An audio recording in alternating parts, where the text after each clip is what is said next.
Por que eu estou trazendo aqui esta miniatura do santuário?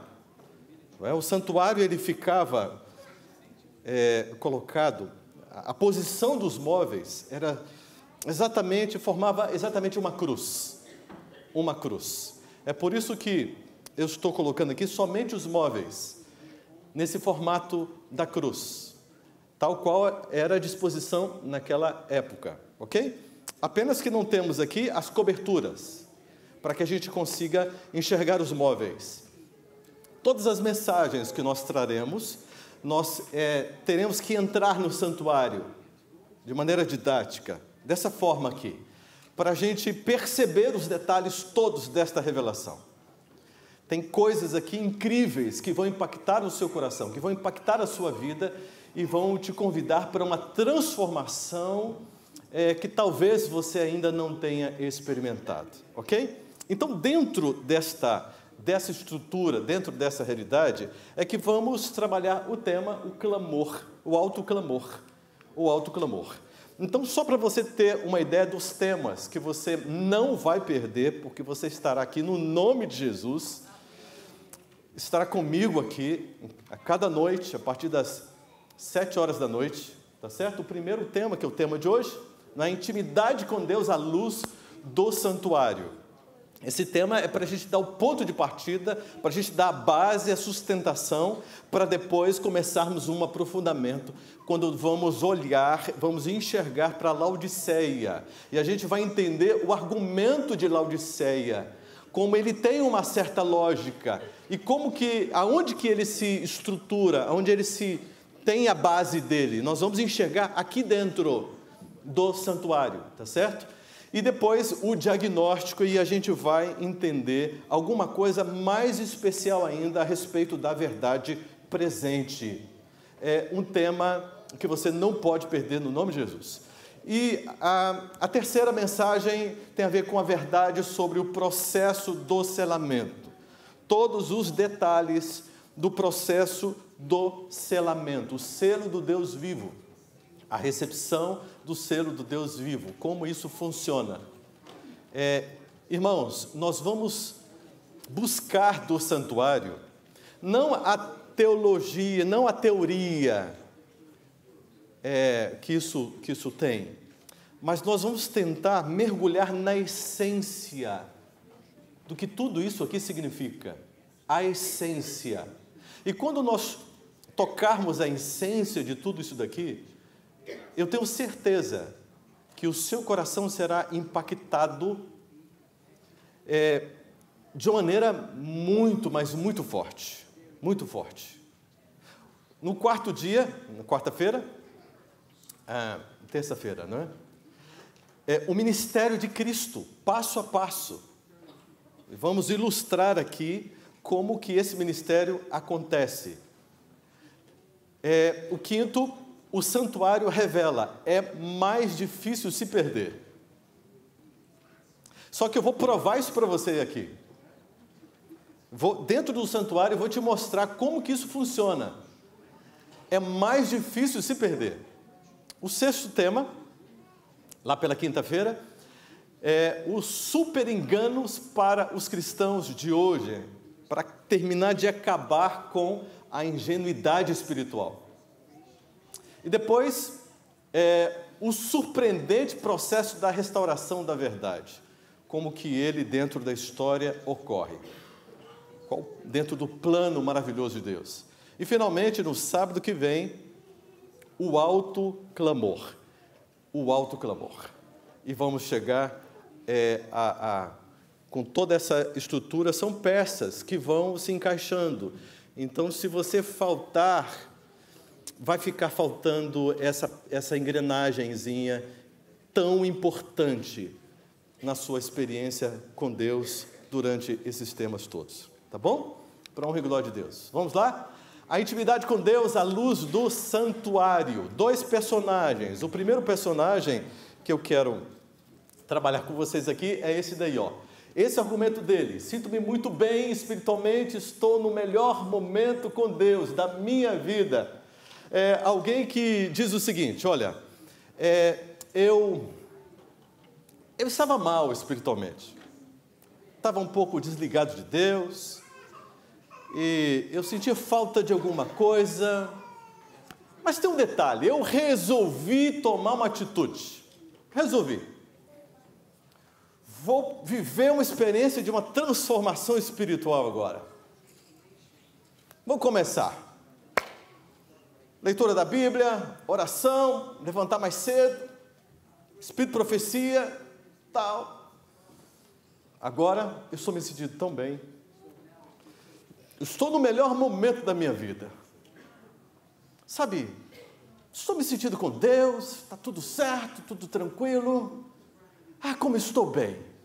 Ah, se os irmãos da igreja fizessem como eu estou fazendo. Eu acho até que eu vou começar a estimular as pessoas a viverem essa experiência tão linda, tão importante, tão necessária que eu estou vivendo e que tem tornado meu coração tão bem apoiado, tão feliz, tão contente. Esse é o primeiro personagem. O que você acha dele? Bacana? Legal? Beleza? Parabéns para ele. O que você diria para ele? Continue firme, faça isso, viverá, né? Legal? É isso que você diria para ele ou não? Você gostou desse camarada aí ou não? Gostou não? Gostou? Tem gente que não gostou dele e tem gente que gostou. Bom, deixa eu te mostrar um outro personagem aqui para nós hoje. É esse aqui, ó. Não entendo. Quanto mais eu busco a Deus, mais distante me sinto dele.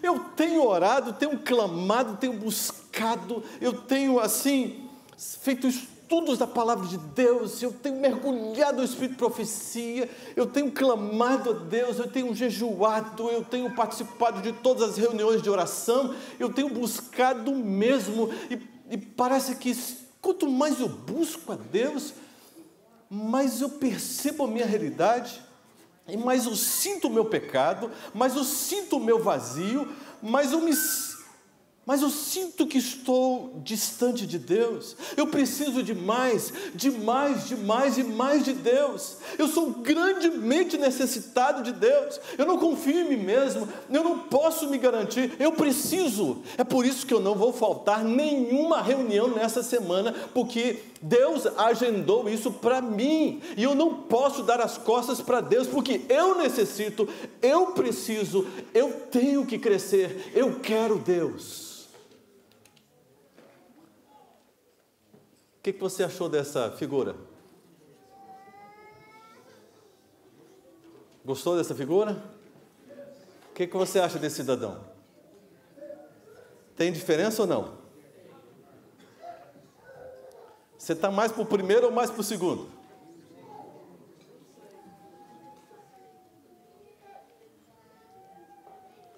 Está fazendo você refletir um pouquinho?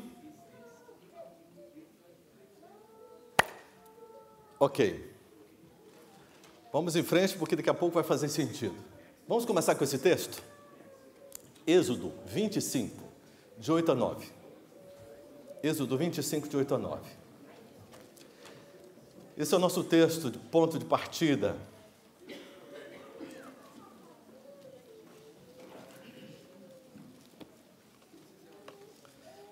E nós vamos fazer mais uma oração para que o Espírito Santo nos abençoe aqui neste mergulho. Estamos mergulhando, vamos mergulhar no rio de avivamento, que são as Escrituras Sagradas. Encontrou? Vamos orar então? Querido Deus, obrigado, Pai de amor, de misericórdia, pelo privilégio que estamos tendo aqui nesta manhã. Nós não estamos aqui para ouvirmos simplesmente um pregador. Nós queremos que o Espírito Santo fale ao nosso coração a mensagem que tanto necessitamos. Querido Pai, abraça o nosso coração, porque queremos viver uma experiência contigo, Senhor. Sustenta-nos. Derrama a tua chuva serôdia sobre nós, Pai. Abra os nossos olhos, para que consigamos enxergar a beleza da tua face. Este plano extraordinário que o Senhor tem para a nossa vida. Ajuda-nos, abençoa-nos, sustenta-nos. Obrigado, porque o Senhor já mandou um monte de anjos aqui, mas envia mais, Senhor. Mantenha este lugar seguro espiritualmente. Queremos olhar para Jesus. Ajuda-nos. Nós oramos no nome de Jesus. Amém. Amém. 2 versos, e o primeiro diz: e me farão o quê? Um santuário. Para quê? Para que eu possa habitar. Olha essa palavrinha, habitar. Por que Deus quer habitar no meio do seu povo? Por que será? Por quê? Por quê? Verso 9. Segundo tudo o que eu te mostrar para modelo do tabernáculo e para modelo de todos os seus móveis, assim mesmo o fareis. Assim mesmo o fareis. Bom, aqui uma foto que eu gosto muito do santuário. Claro que é uma réplica. Nós temos aqui uma imagem, dá para a gente ter uma ideia dos detalhes rústicos. É algo muito simples, não é verdade? É simples, extremamente glorioso ao mesmo tempo. É o perfil de Deus. Não há ser no universo mais humilde do que Deus. Já parou para pensar sobre isso? Um Deus que libera o seu Filho, porque amou o mundo de tal maneira, a ser submetido, a ser humilhado, como foi, tem que ser muito humilde. Cristo Jesus, que se coloca à disposição para passar pelo que ele passou, tem que ser muito humilde. O Espírito Santo, para aceitar vir, enviado por Jesus, né? Solicitado ao Pai por meio da sua graça, ele estar aqui conosco, nos sustentando, nos ajudando, trabalhando com o ser humano, o Deus, o Espírito Santo. Essa imagem, ela me faz pensar muito, e eu passo muito tempo olhando para essa imagem.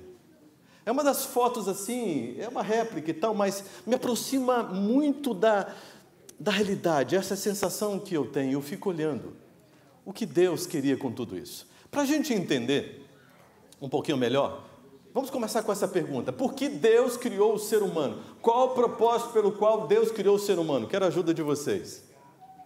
O ser humano foi criado para quê? Para dar problema?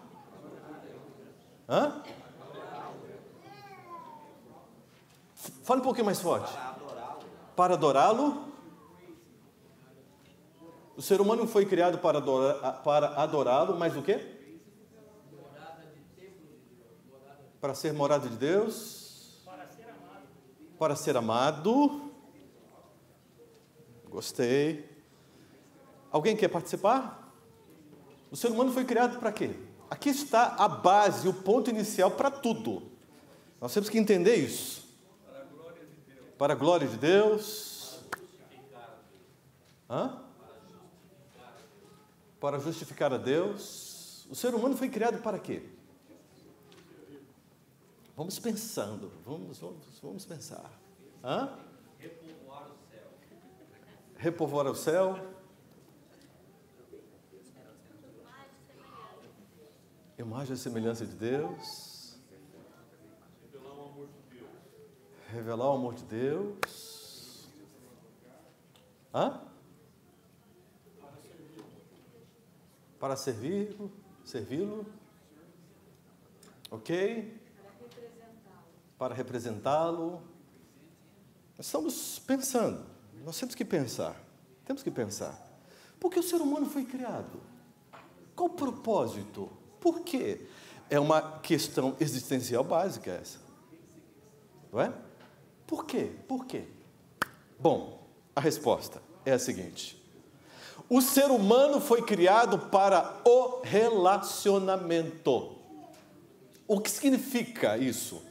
Significa que o ser humano foi criado para ser amado por Deus e para amá-lo. Esse é o motivo. Esse é o ponto de partida para tudo. Ah, como você pode provar isso? Como você pode provar? Se você for aqui em Gênesis, não é? Capítulo 1, no verso 26, você encontra aqui: façamos o homem a sua imagem, a nossa imagem, conforme a semelhança, não é? E aí vem as funções. Então, aqui a gente encontra o primeiro motivo. O ser humano foi criado com os atributos relacionais. Aqui mostra a razão pela qual o ser humano foi criado. Ele foi criado com idoneidade, com capacidade para amar a Deus.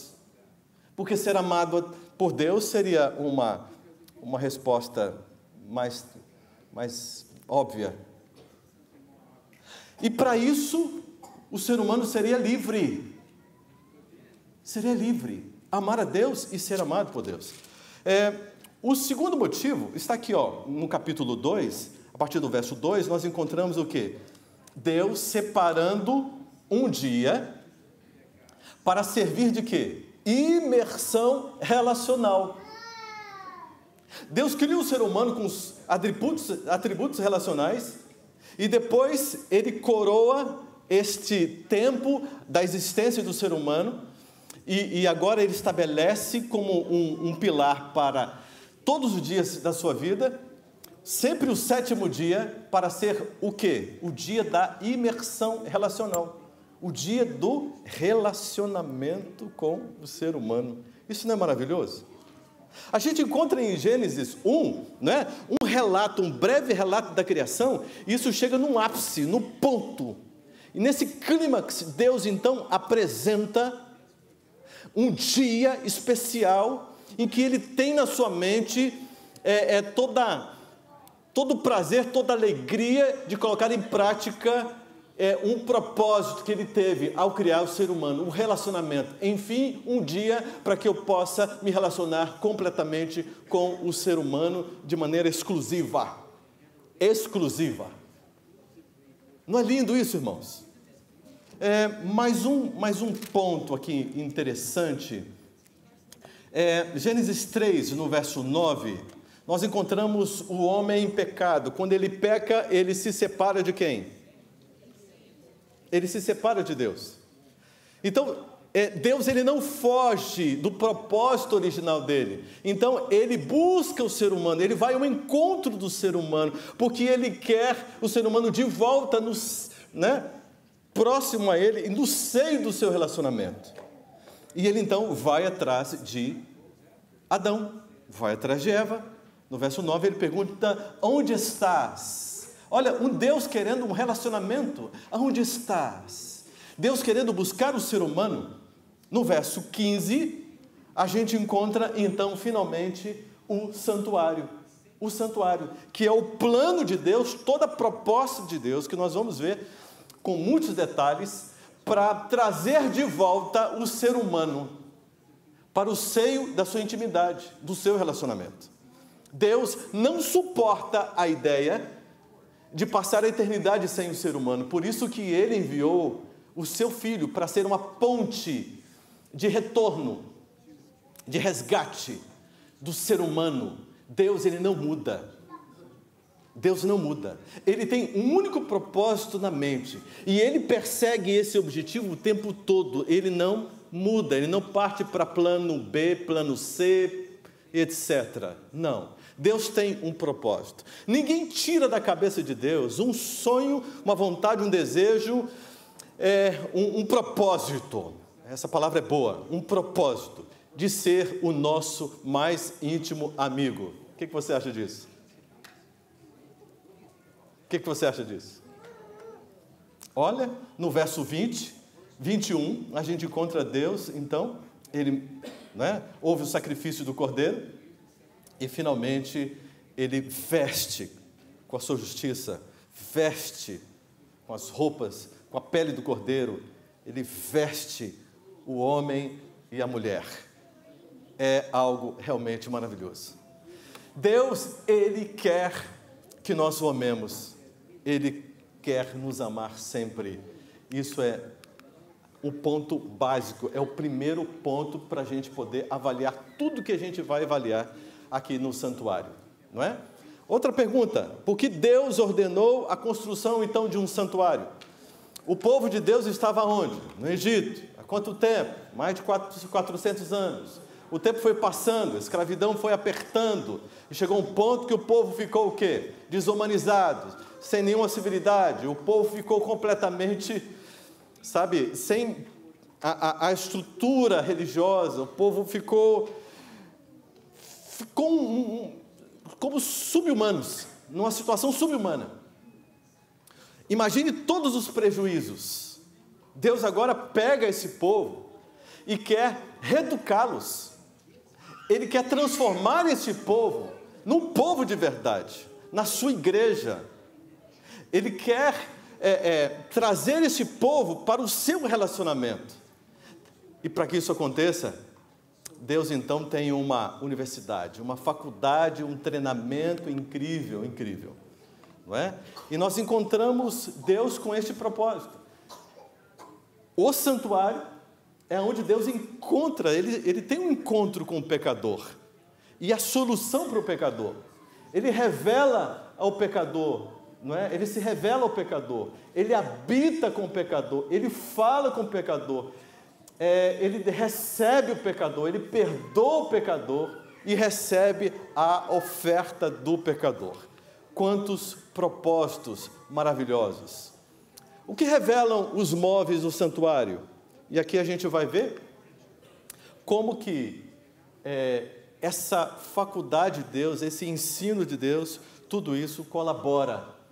Olha aqui o santuário aberto, os móveis, e nós vamos ver agora os significados deles, porque tudo isso aqui é um ponto de partida.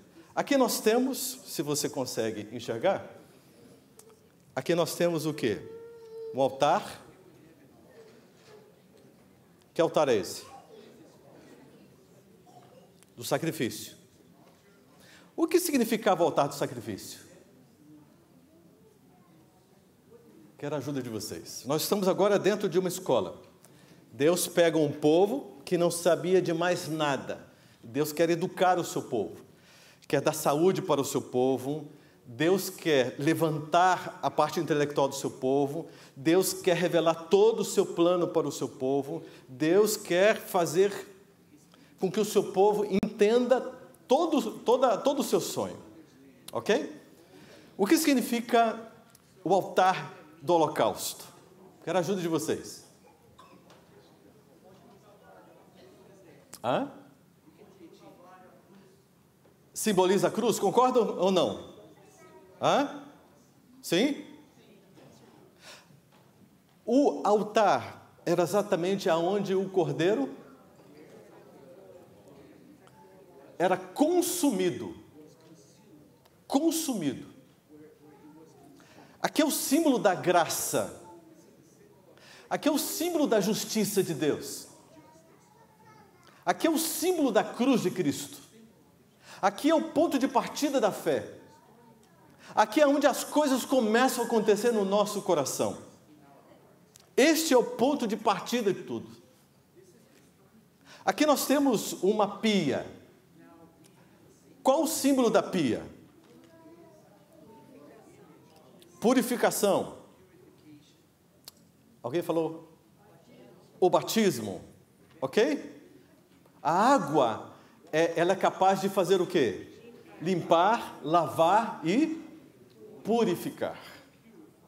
A água simboliza quem? Quem que é o agente purificador? Como?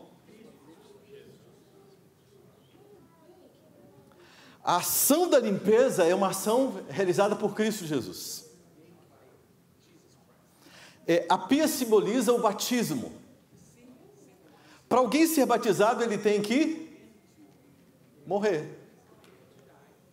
E quando ele sai, representa o quê?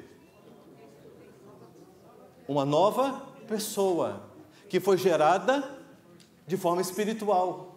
E ela está para a vida agora. Quando uma pessoa é batizada por esse símbolo, no tanque batismal, no rio, etc., depois deste dia, ela precisa continuar sendo batizada? Mas ela precisa continuar reconfirmando o quê?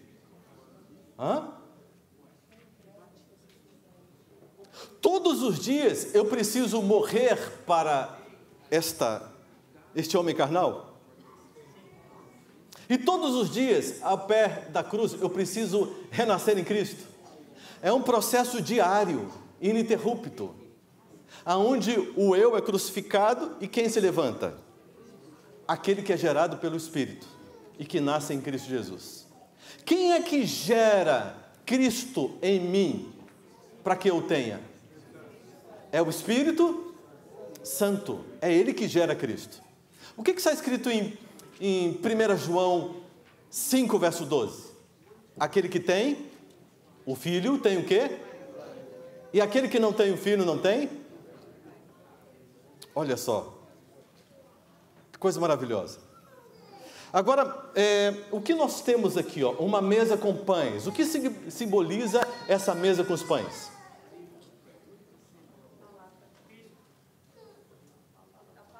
A palavra. O que está sendo servido diretamente na mesa de Deus? Alimento espiritual. Não é? Pode falar. Representados pelos 12 pães, mas é a pessoa de Cristo que alimenta a sua igreja, o seu povo. 12 tribos, 12 apóstolos, o seu povo, ele é o alimento. Parabéns, viu? Você é bom estudioso, hein? Muito bom. A palavra de Deus. O que representa agora o candelabro?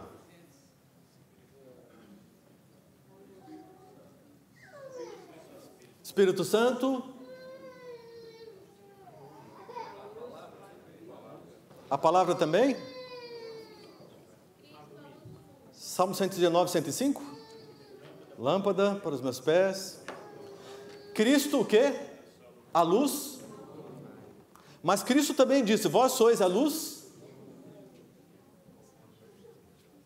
Ajunta tudo isso aí, vai dar um resultado. Qual o nome? Coloque em uma palavra só. Ajuntando tudo isso. Quando, lá no Apocalipse, Cristo, ele passeava entre as 7 lâmpadas, entre o candelabro, depois ele chamou o candelabro de quê? Essas lâmpadas de quê? Igreja. Igreja. Como que nós podemos entender a igreja? Qual o conceito de igreja? É assim, ó. Tá vendo aqui, ó? Esta arte principal, quem é?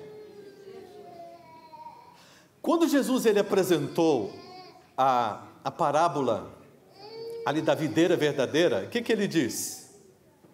Ele falou que ele é videira verdadeira e falou que os ramos são quem? Os ramos. Aí ele diz o seguinte, ó, quem permanecer em mim, eu permanecerei. E o resultado? Frutos. Olha só o símbolo do candelabro, a igreja. Cada haste dessa representa os filhos de Deus, ligados nele. São os membros dessa igreja. Ok? Agora, cada um tem uma porção de quê? Óleo, azeite, e que sustenta o fogo. Então, o azeite, o fogo representa quem? O Espírito Santo. Olha só a presença dele. O Espírito Santo. E qual o resultado deste candelabro aceso por este fogo todo, sustentado pelo óleo? Qual é o resultado? Luz. E essa luz produz o quê? Para quem entra em contato com ela? Entendimento, libertação. Ok?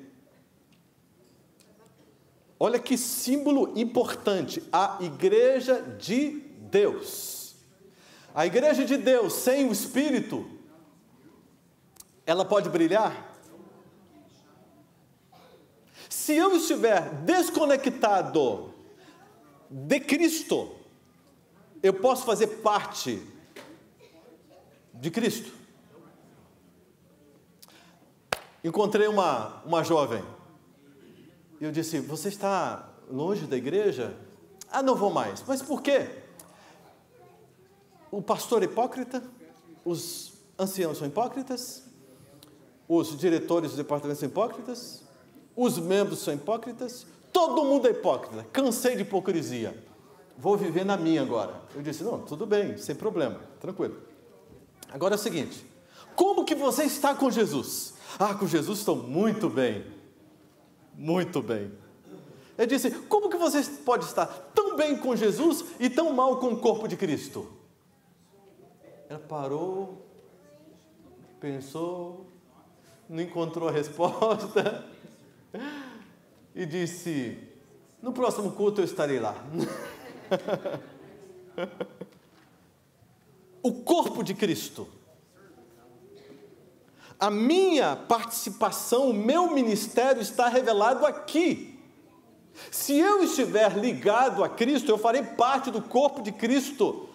Estando na igreja de Cristo, eu estou desenvolvendo o meu ministério. E não há como dissociar isso. Está aqui, ó, revelado. Agora nós temos aqui esse móvel tão importante. Qual é o nome dele? Altar de incenso. O que representa?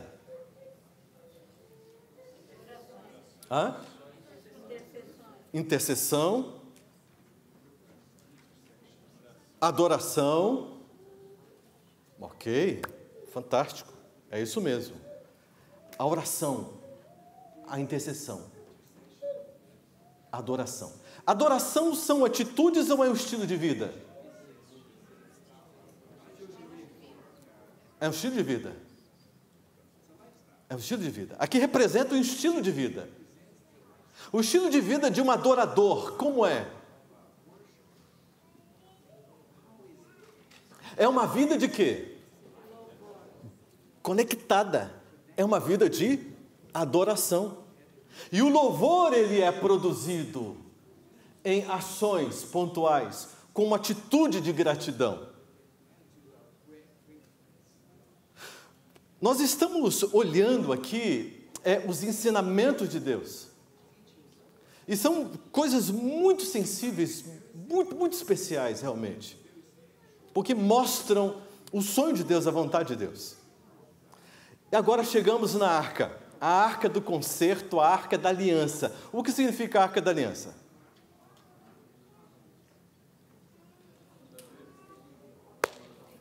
O que tinha dentro da arca da aliança? A lei. O que é a lei de Deus? É a lei do amor, apresentado por Jesus. Os 4 primeiros mandamentos, Deus dizendo como Ele quer ser amado. Por quê? Porque o ser humano foi criado para o relacionamento. Deus quer ser amado e Ele explica como Ele quer ser amado. E os outros 6 mandamentos, Deus está explicando de forma detalhada como Ele quer que eu ame a mim mesmo e ame ao meu próximo. Deu para entender o que significa a lei de Deus? Nós vamos nos aprofundar em muitas coisas lindas aqui. Olha só. Aqui tem também um pote do maná. Um pote do maná.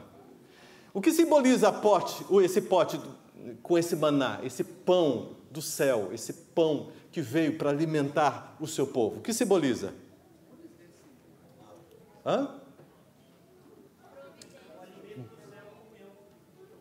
Também, comunhão, o alimento do céu. Deus, o provedor, aquele que sustenta a vida, aquele que mantém a vida, aquele que deve ser reconhecido como Jeová Jirê, não é? O provedor. Maravilha, maravilha. Esse povo vivia exclusivamente sob a provisão de Deus. Quem vive exclusivamente sobre a provisão de Deus, ele sobrevive do quê? Nem só de pão viverá o homem, mas de toda a... Olha só que coisa interessante. E a vara de Arão estava aqui, representando o quê? O sacerdócio, a orientação de Deus, a condução de Deus. Quem é o principal aqui?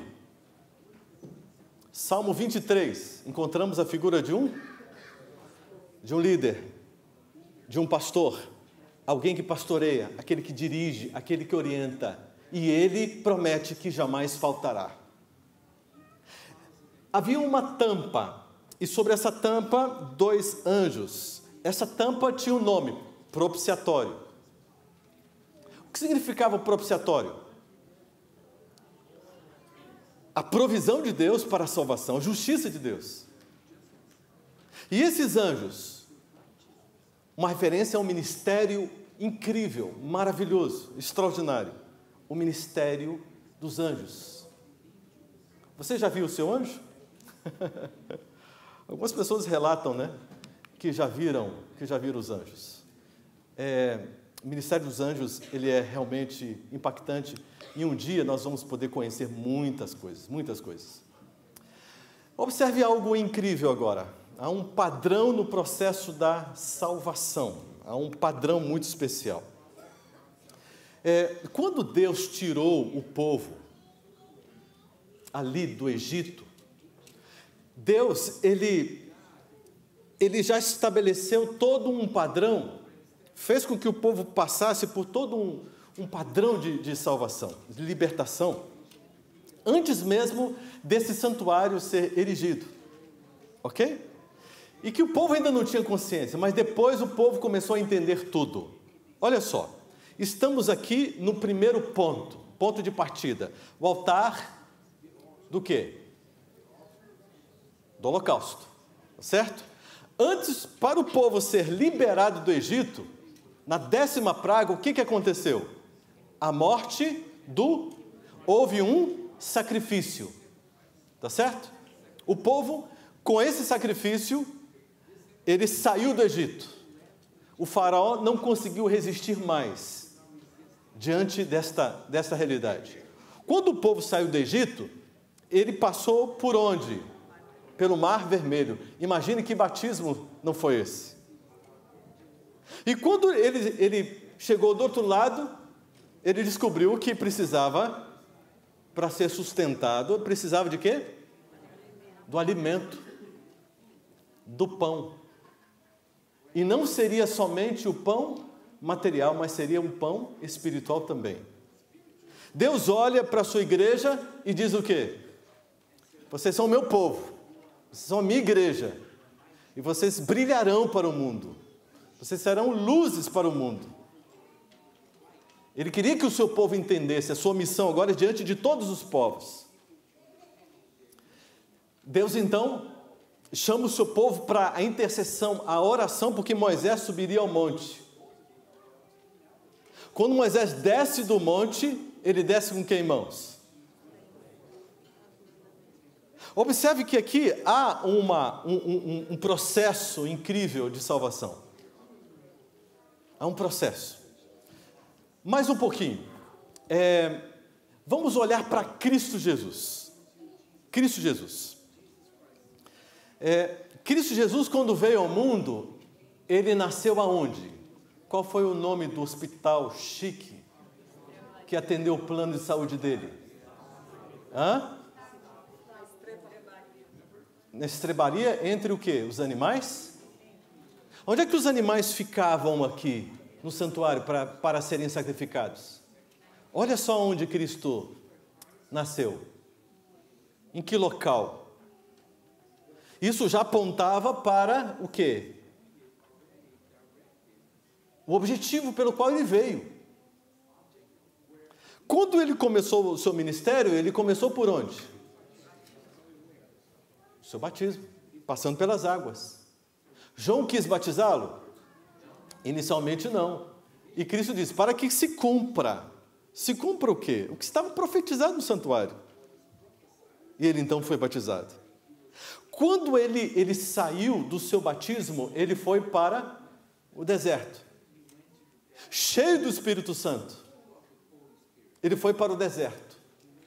E lá no deserto apareceu uma figura, o tentador, Satanás. E qual foi a primeira tentação que ele lhe fez? Se você transformar essas pedras em pães,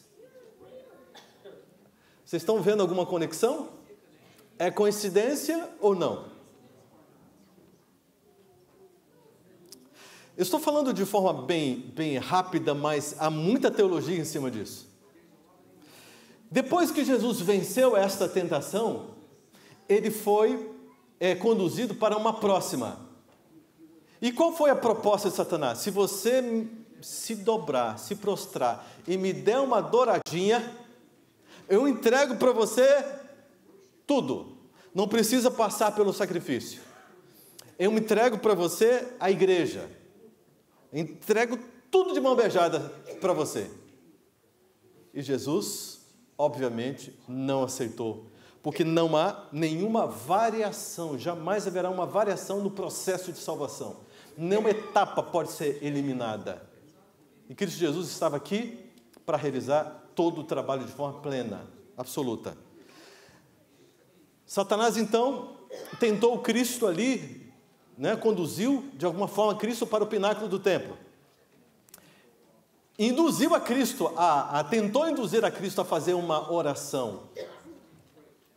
Para que Deus, pudesse demonstrar o seu poder e reconhecê-lo como seu filho. Ao ele pular dali, os anjos viriam, etc. E ele repreendeu, dizendo, não tentarás o Senhor? Olha aqui, oração, adoração. Quando Cristo saiu do deserto, ele iniciou efetivamente o seu ministério, fazendo o que com a lei? Mostrando a essência do seu amor. E o que realmente representava a lei. E todo o seu ministério de graça e resgate, revelando o seu reino, explicando o reino de Deus é semelhante a... E ele contava experiências e mais experiências para explicar o seu reino, o trono de Deus, a estrutura desse reino de Deus. Olha só como isso acontece. Imagina agora o seguinte, Jesus Cristo deitado aqui, com os braços abertos, na cruz. Jesus foi ferido nos seus pés? Quando uma lança foi colocada no seu lado direito, saiu o quê? Água. As suas mãos foram perfuradas, feridas? E o que aconteceu com o seu coração? Observa. E a sua cabeça recebeu algum tipo de ferida? Uma coroa de espinhos.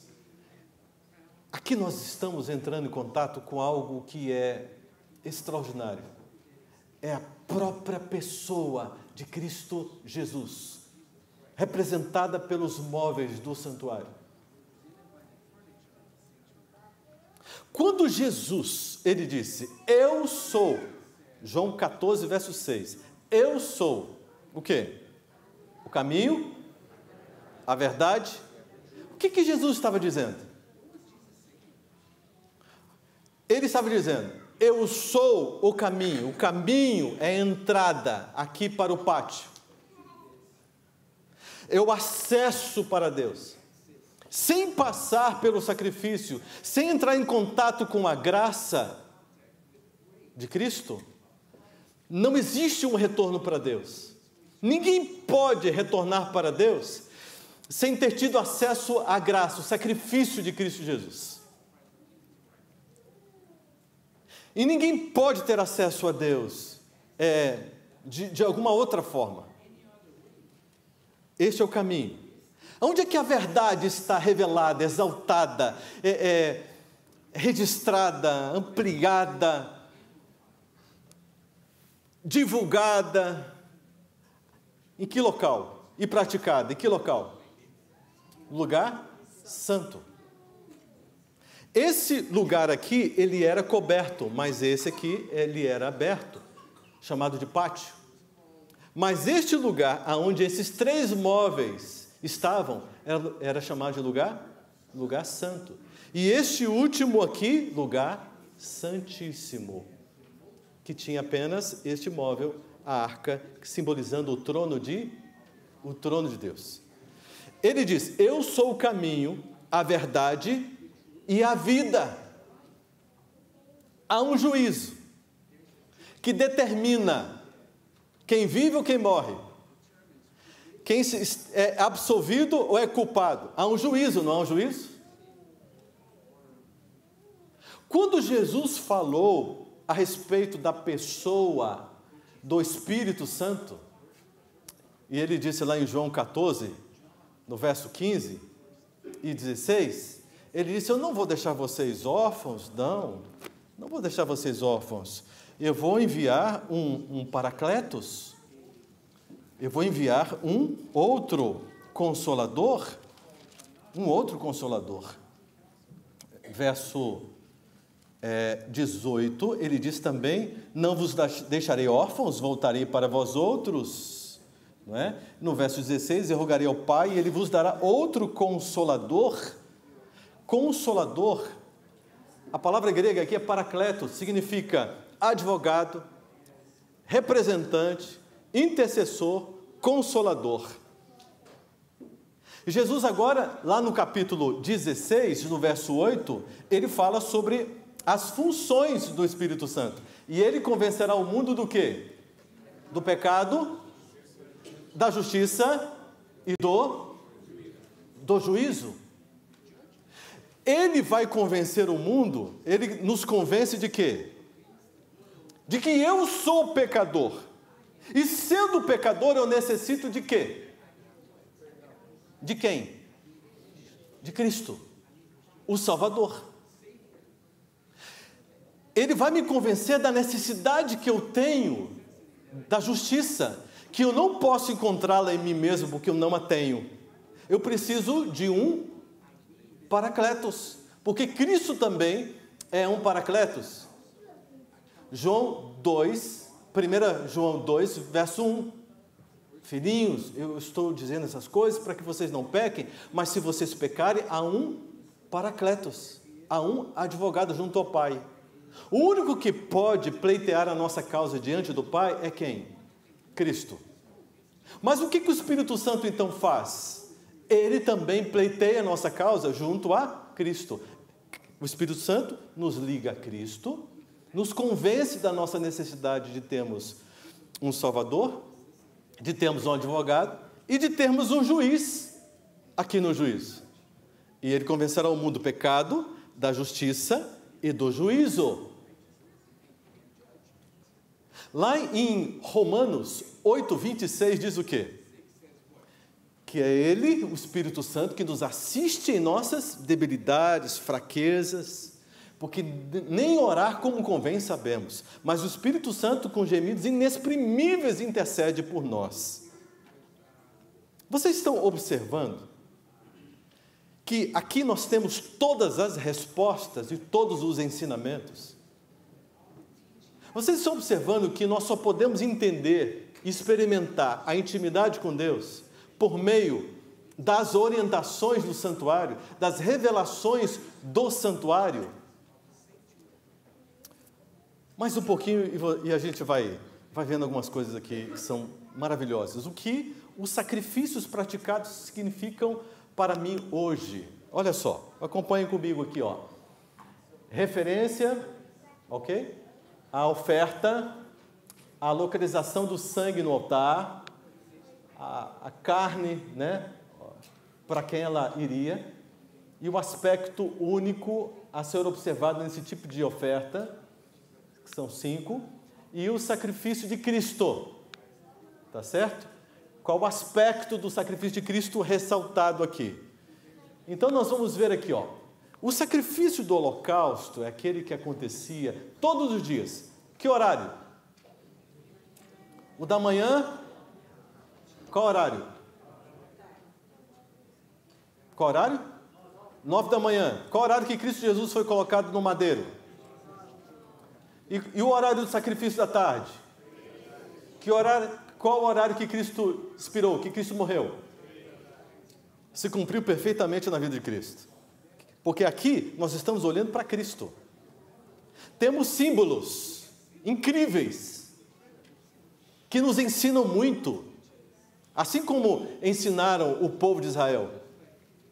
Olha só o que significa. Cristo se ofereceu por completo. Foi consumido pelo pecado da humanidade e subiu ao Pai que está no céu. Conta paga em sua totalidade. Aplicação agora prática. Oração diária pelos pecados pessoais da família e de outros. Ok? Observe, o sangue era colocado aqui dos lados, derramado dos lados do altar, para definir o tipo de sacrifício que estava sendo feito. A carne era consumida plenamente aqui no altar, de forma total, o sacerdote não comia, nem o ofertante. O aspecto único ali é que toda a carne era queimada e finalmente a representação, a vida de Cristo consumida de forma plena. Como que esse sacrifício acontece hoje? Quando você reúne os seus filhos em casa e você faz o culto da manhã e depois outro da tarde, e você diz: Senhor, perdoe os nossos pecados, abençoe a nossa casa, e você então intercede como o pai, como o sacerdote da sua casa. Se você não tem o seu esposo, você é sacerdotisa da sua casa, então você pede perdão aos seus pecados. Deus perdoa ou não perdoa? Que tipo de pecado? Todos? Será?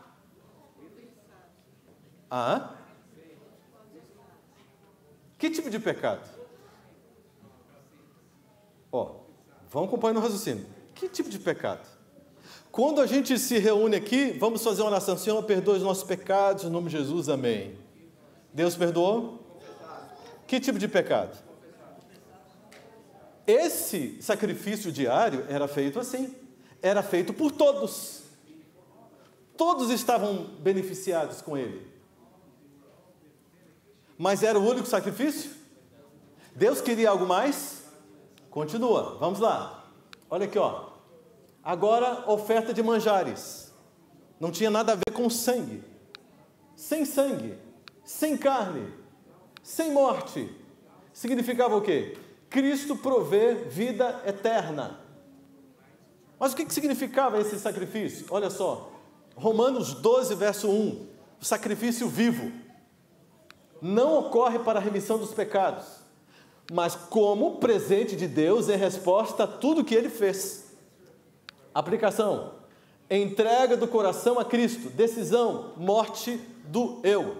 É uma renúncia, é uma entrega pessoal que eu faço e preciso fazer diariamente para reconfirmar os efeitos do batismo na minha vida. Todos os dias eu preciso morrer para o meu eu. O que significa morrer para o eu? Esse é chamado de sacrifício vivo. Por quê? Porque não envolve a morte, o sangramento. Mas envolve o quê? A morte espiritual de quê? Da minha natureza carnal.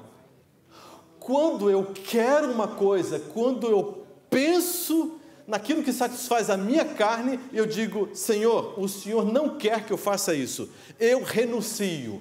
Não vou fazer. Esse é o meu sacrifício diante do Senhor. Sacrifício vivo. E a prática deste sacrifício vai fazendo o que com a nossa mente?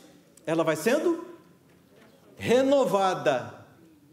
E ela está sendo renovada pelo quê? Pelo conhecimento de quem?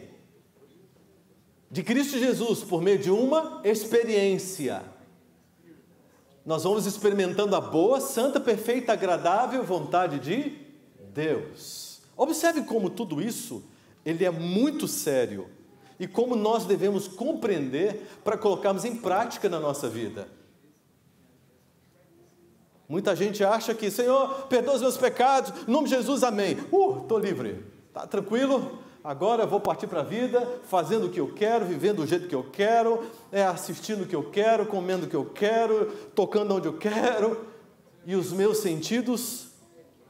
Qual foi o conselho que Jesus deu para os seus discípulos lá no jardim, por ocasião da sua transfiguração? E os discípulos dormindo, Pedro ali. Qual foi o conselho? Vigiar e... O que é vigiar? Vigiar o quê? Os 5 sentidos. Vigiar os 5 sentidos, numa outra linguagem, significa o quê? Morrer para o culto racional. É a morte do... Quando eu quero fazer tudo que agrada a minha carne e eu decido, pelo poder de Deus, em dizer não. Aqui vocês estão encontrando o segredo do sucesso de uma experiência profunda com Deus. O segredo. A oferta aqui, pacífica, a oferta do bem-estar.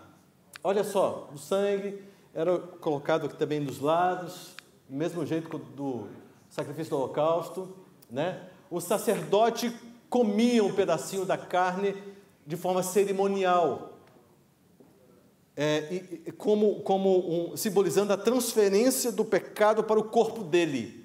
Cristo tomou sobre si os nossos pecados. Ele se tornou maldito por nós. Mas nessa oferta, o ofertante também, ele também recebe esta carne. Ele também tem que comer um pedacinho. O que está acontecendo aqui? O que simboliza? Olha só, um aspecto único. O ofertante, ele comia também. Não é? O sacrifício de Cristo. Comemos o corpo de Cristo. Em que momento, em que ocasião da nossa vida, da nossa experiência, nós temos acesso a esse símbolo de uma forma muito forte? O comer da carne de Cristo Jesus. Quando o pecador pode comer a carne de Cristo, simbolicamente, em sinal da aceitação ao seu sacrifício, para tomar parte com Ele e ter paz com Deus. Santa Ceia. Vocês estão observando como tudo isso é extremamente importante? Tem mais. Olha aqui, Pecado para purificação. Agora, o sangue era colocado nas pontas, nos chifres do altar. Esse tratamento era diferenciado. Aqui nós estamos num contexto pedagógico. Deus está, por meio de símbolos, ensinando o seu povo. A carne era também comida cerimonialmente pelo sacerdote. Um pedacinho dela. Um aspecto único. Havia uma elevação do sangue. Este sangue era colocado e aplicado aqui no lugar santo. Manchava, sujava o lugar santo. Ele era colocado. E Cristo como resgate pela vida. Olha só como isso acontece. Por violar os mandamentos de Deus, é necessária a purificação, remediava pecados inconscientes. Né? Aplicação, oração humilde, disposto a ser corrigido. É assim, eu não sabia que era pecado. Não tinha ideia. Aí você chega com a palavra de Deus e me informa. Eu digo, meu Deus, eu estou pecando contra Deus, eu não sabia. Eu não sabia que era errado. Eu não sabia que era assim. Então, eu preciso pedir perdão para Deus. Sim. Deus pode me perdoar? Pode me perdoar? Sim. E quer me perdoar. E já fez essa provisão. Ela já está pronta. O que falta é eu acessá-la. Agora, quando você apresenta o erro de alguém e essa pessoa dizer, eu não estou errado, o que vai acontecer com essa pessoa? Enquanto ela não abrir o coração dela humildemente para reconhecer o que a palavra de Deus aponta, o que a lei de Deus, né, acusa, enquanto essa pessoa não abrir o seu coração, em que situação ela está? Como que ela vai ficar diante de Deus, diante de Deus, simplesmente, Senhor, me perdoa os meus pecados, me diz amém, mas aquilo ali não é pecado não.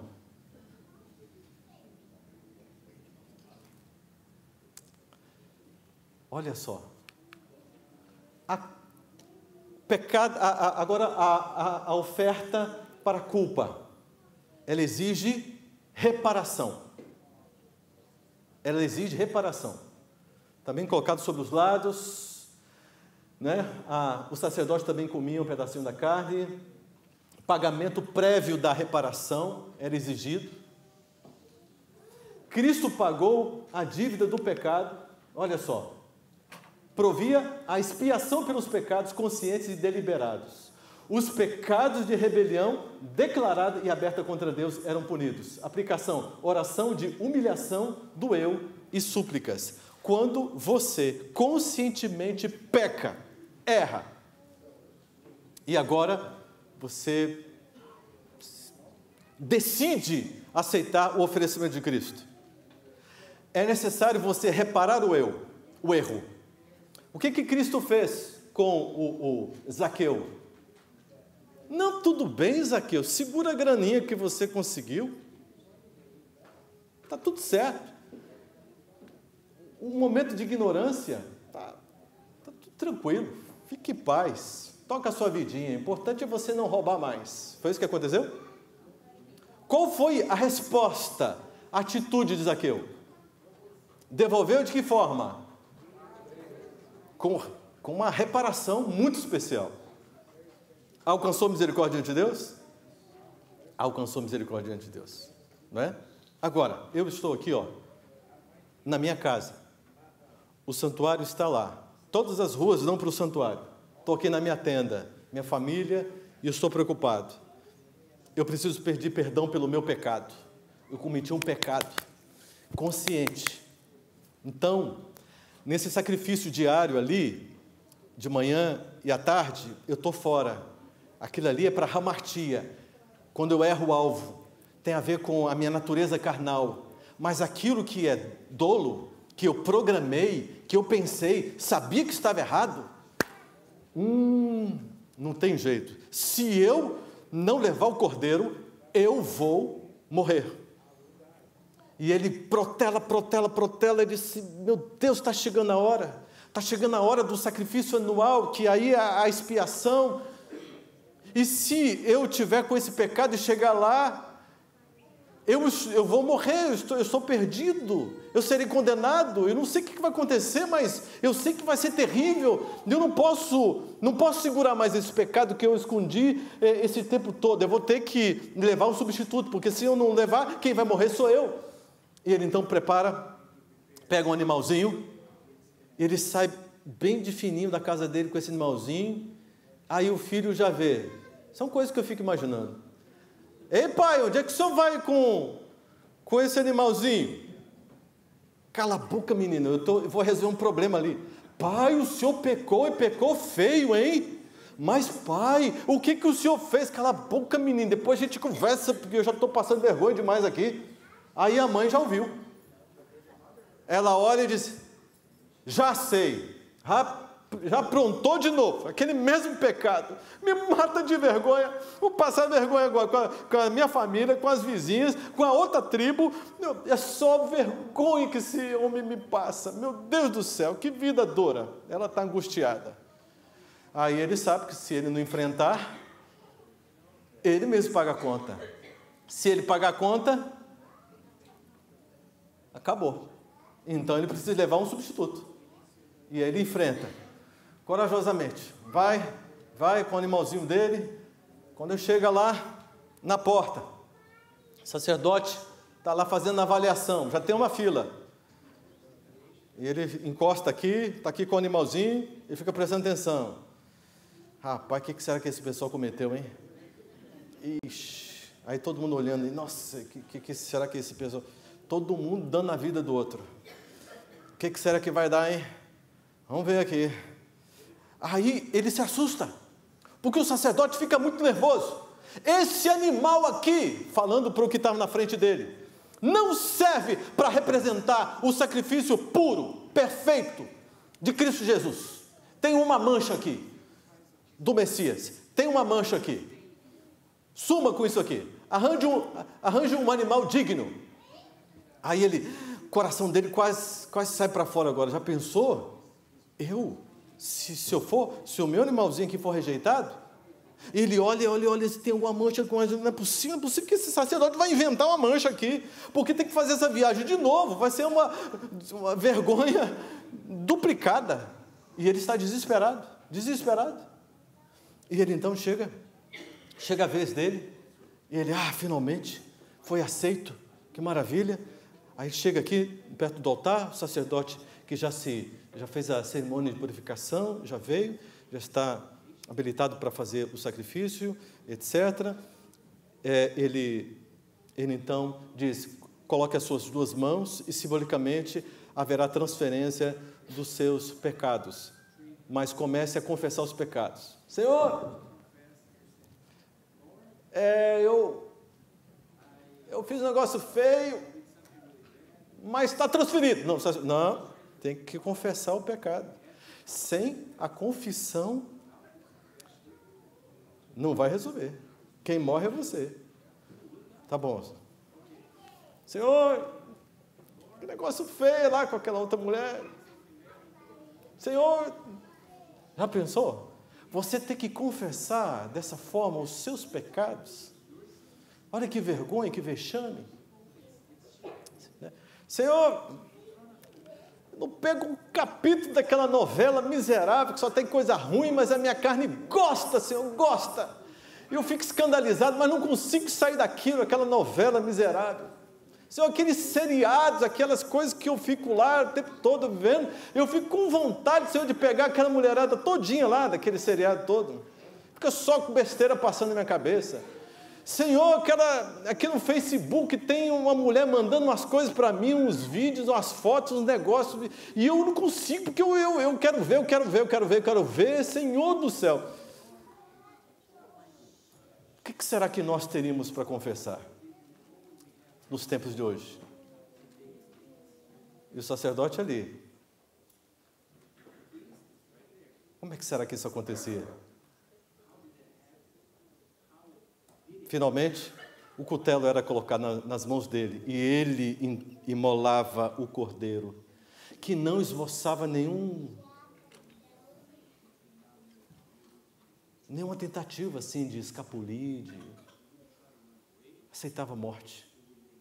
O sangue era colhido pelo sacerdote, colocado ali de acordo com o tipo de oferta, transferido para o santuário, e esse cidadão agora estava liberado, ele podia voltar para casa.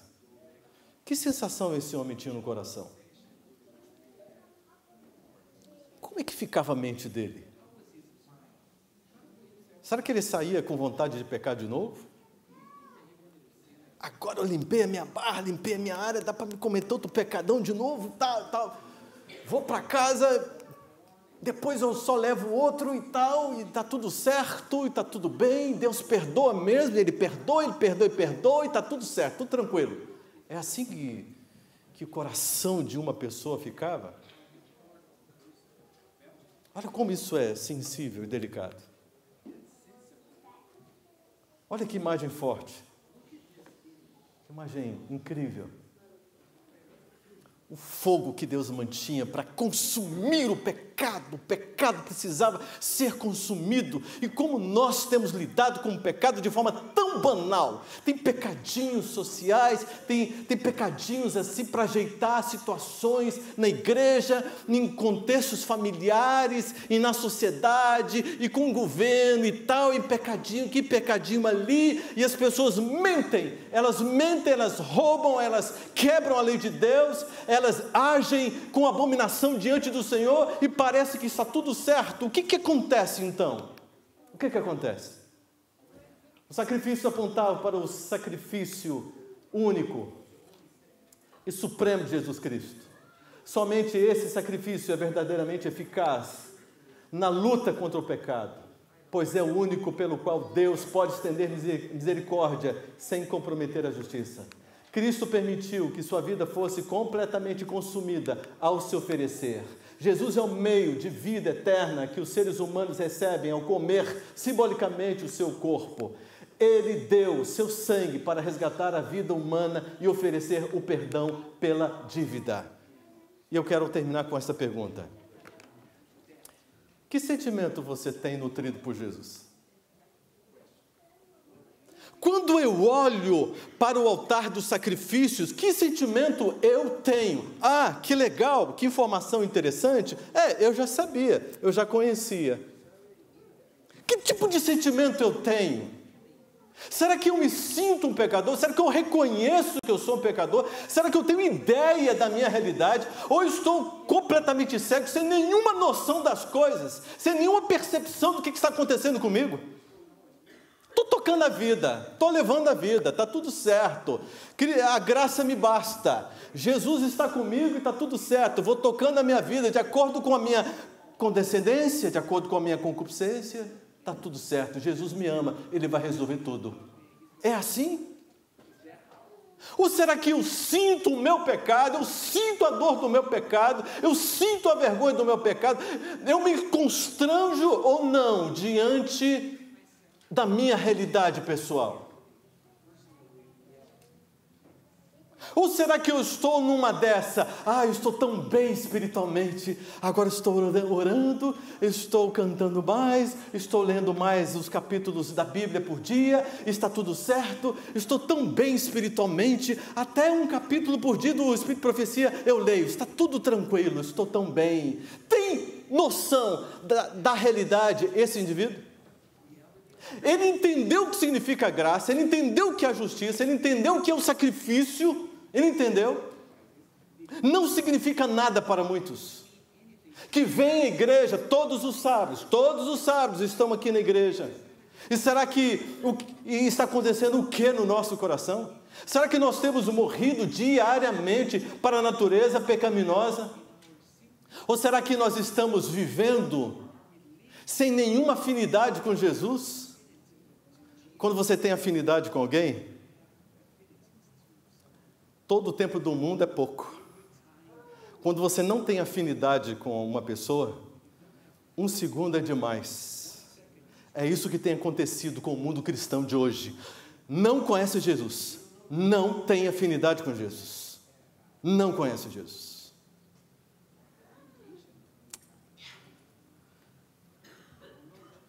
A mesa com os pães, a palavra de Deus, que sentido isso faz?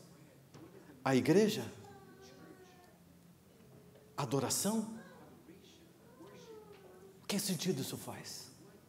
Que sentimento você tem nutrido por Jesus? Você conhece Jesus? Essa pergunta pode ofender alguém que frequenta a igreja já há 30 anos. Pode ficar ofendido. Você conhece Jesus? Eu quero fazer uma oração agora.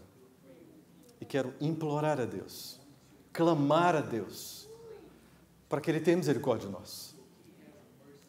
Porque nós estamos vivendo uma experiência meramente religiosa.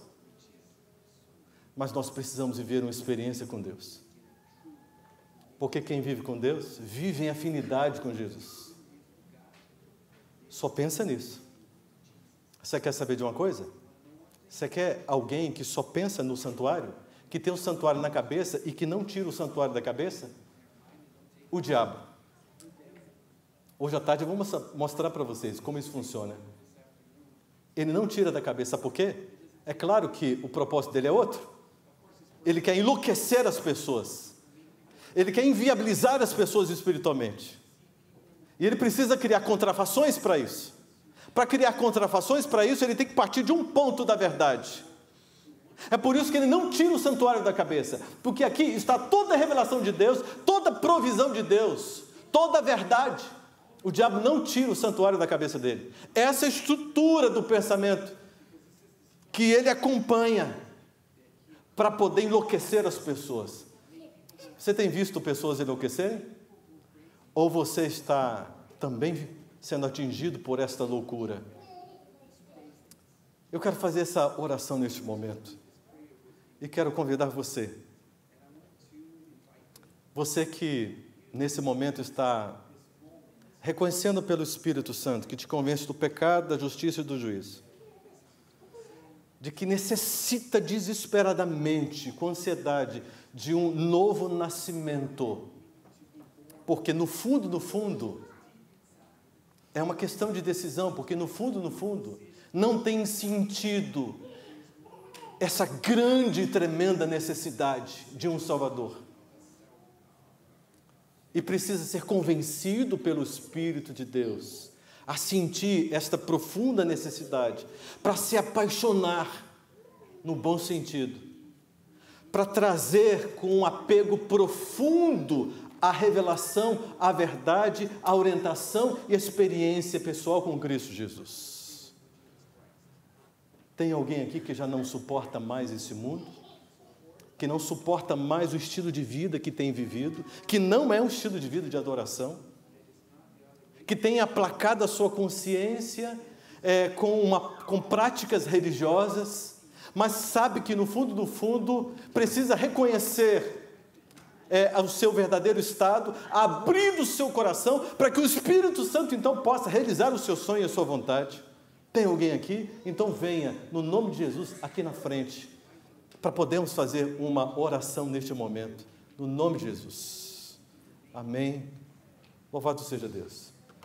Deixa o Espírito Santo te convencer do pecado, da justiça e do juízo. E Ele que é o caminho, a verdade e a vida. Deixa o Espírito realizar o trabalho no seu coração. Porque o processo de enxergar a mim mesmo, ele é profundamente doloroso e vergonhoso. Mas só a humildade que não temos e que o Espírito Santo derrama sobre nós, só por meio desta humildade, que não é mérito nenhum nosso, mas ação de Deus na nossa vida, que nós seremos capazes de abrir o nosso coração plenamente para essa nova experiência que Deus tem para nos dar. Oremos, em nome de Jesus. Querido Deus, aqui estão os teus filhos. Estamos diante da tua revelação, diante de coisas tão sagradas, porque por meio delas, o Senhor abre o seu coração com a angústia que o Senhor tem sentido nele, por olhar para nós aqui e não enxergar aquilo que realmente o Senhor gostaria. Mas temos aqui, Senhor, os teus filhos, que tomaram uma decisão definitiva na vida agora, de abrir o coração para que o teu Santo Espírito possa jorrar e fazer toda a obra de libertação. Senhor, limpa o teu povo dos pecados. Limpa, Senhor Deus, a vida de todos nós, para que possamos ter a mente pura e sermos um verdadeiro adorador. O Senhor, que criou o ser humano para o relacionamento, que o tempo todo busca resgatar este relacionamento conosco. O Senhor, que vive esta meta constante de nos pegar no colo e nos devolver para o seio da presença de Deus, e que está disposto hoje, agora, a derramar sobre nós essa capacidade, este amor e este poder, para vivermos essa experiência. Nesse momento, Senhor, nós queremos autorizar o Teu Santo Espírito que realize esta obra, este trabalho definitivo na nossa vida. Abençoa-nos, Pai, santifica-nos, guarda-nos. No nome de Cristo Jesus, nós oramos. Amém.